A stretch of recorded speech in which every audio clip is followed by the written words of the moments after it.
कपड़े धोने वाली बहू। शादी के पहले से ही विभा को कपड़े धोने का बड़ा शौक था। कभी नल के नीचे तो कभी तालाब के पास। अरे मेरी नीली वाली लुंगी नहीं दिख रही है। विभा की अम्मा, कहाँ रखी है लुंगी? अरे वो तो विभा ने परसों ही धोकर रखी थी आपकी अलमारी में, देखो वहीं होगी। वो ना मैंने आज धो दी, मुझे लगा कि गंदी हो गई होगी। अरे कैसे गंदी हो गई थी? उसे तो मैंने पहना भी नहीं। हे भगवान, इस लड़की के कपड़े धोने की आदत से परेशान हो गया हूँ मैं। जितना तो घर में राशन नहीं आता उससे कहीं ज्यादा डिटर्जेंट पाउडर का खर्चा है। इसकी शादी करवा दो, शादी जाए अपने घर में ही करे काम, फिर चाहे घर के कपड़े धोने हो या पूरे गांव के। हाँ ठीक बोल रही हो, देखता हूँ मैं कोई लड़का। वो दिन भी आ जाता है जब विभा को देखने लड़के वाले आ जाते हैं। लड़की मुझे अच्छी लगी। होने वाली सास कहती है, बेटी अगर कुछ पूछना है तो पूछ लो। वैसे तो हमारी लड़की बहुत ही शर्मीली है, जो बोल दो वो मान लेती है, इसे क्या पूछना होगा। अरे कैसी बात कर रही हो माँ, मुझे इन लोगों के घर रहना है, सवाल तो कई है। हाँ हाँ बेटा, पूछ लो ना, क्या पूछना है। आप लोगों के घर कपड़े कौन धोता है? सास का मुंह बन जाता है। देखो, अगर तुम ये कहना चाहती हो कि तुम्हें कपड़े धोने नहीं आते तो सुन लो, कपड़े मैं ही धोती हूँ, लेकिन तुम्हारे आ जाने के बाद मैं रुमाल तक नहीं धोऊंगी। अरे चुप रहना भाग्यवान, बहू बेचारी घर आई नहीं, उसे डराना शुरू कर दिया। वो क्या है ना बिटिया, अभी तक तो ये कल्लू की माँ ही धोती थी, लेकिन अब तुम्हारे पापा तो दहेज में वॉशिंग मशीन देंगे ही।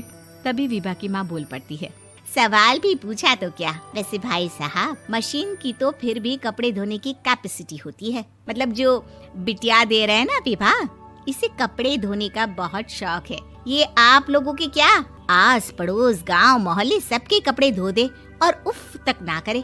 बाहर देखा नहीं आपने कितने कपड़े सूख रहे हैं, सब हमारी बिटिया ने ही तो धोए हैं। बस भी करो ना माँ, शर्म आ रही इतनी तारीफ सुनकर।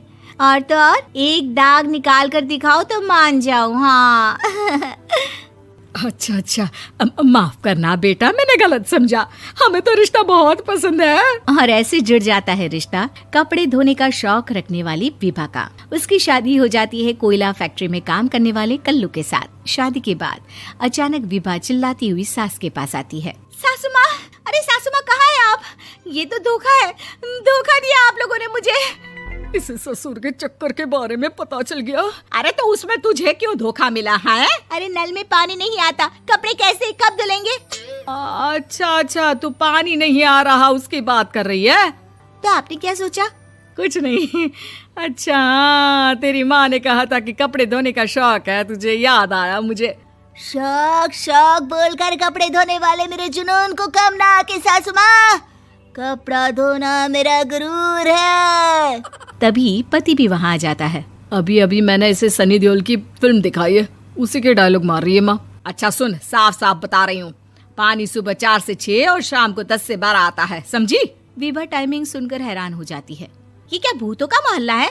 सुबह 4 बजे उठकर कौन कपड़े धोता है? 4 बजे टंकी में पानी जाता है, फिर सारा दिन धोना ना, किसने मना किया?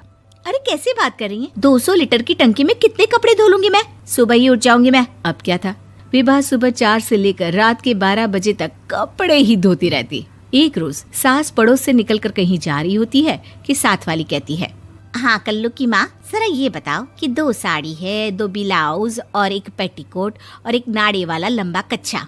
हाँ तो? अरे तो क्या, कितना लोगी धुलाई ये बताओ। धोबन दिख रहे हैं हम क्या? हमारे पति सरकारी नौकरी से अभी अभी रिटायर हुए हैं और बेटा सुपरवाइजर है कोयला फैक्ट्री में। धोबन समझ रखा है हमें।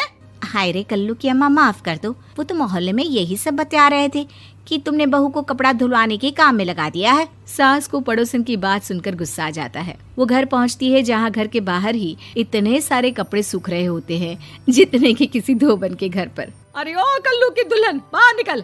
माँ जी यहीं आ जाओ, बाथरूम में चादर धो रहे हैं हम। अरे अभी हम धोते हैं, तुमको बाहर निकलो। ये आस पड़ोस वाले बोल रहे हैं कि हम बहू से कपड़े धुलवा धुलवा कर उसे कपड़ा धोने वाली बना दिए हैं।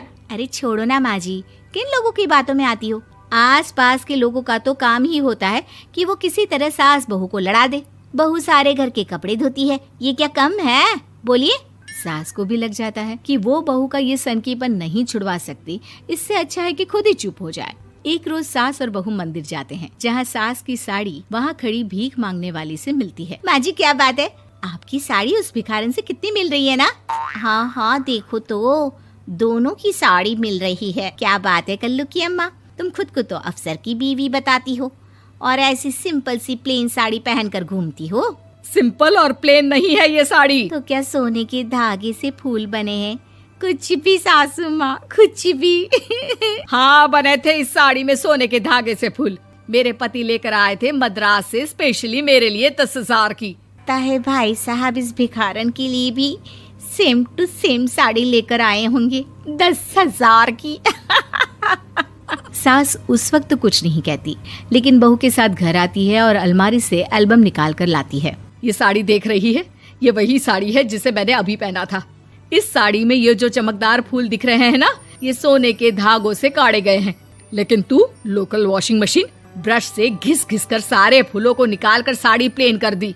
मुझे माफ कर दीजिए सासू माँ। और तो और, जब मैंने तुझे तेरी गलती के लिए कुछ नहीं कहा, लेकिन तूने तो सबके सामने मेरा मजाक ही बना दिया। क्यों? बहू को समझ में आ जाता है कि अब से उसका कपड़े धोना बंद।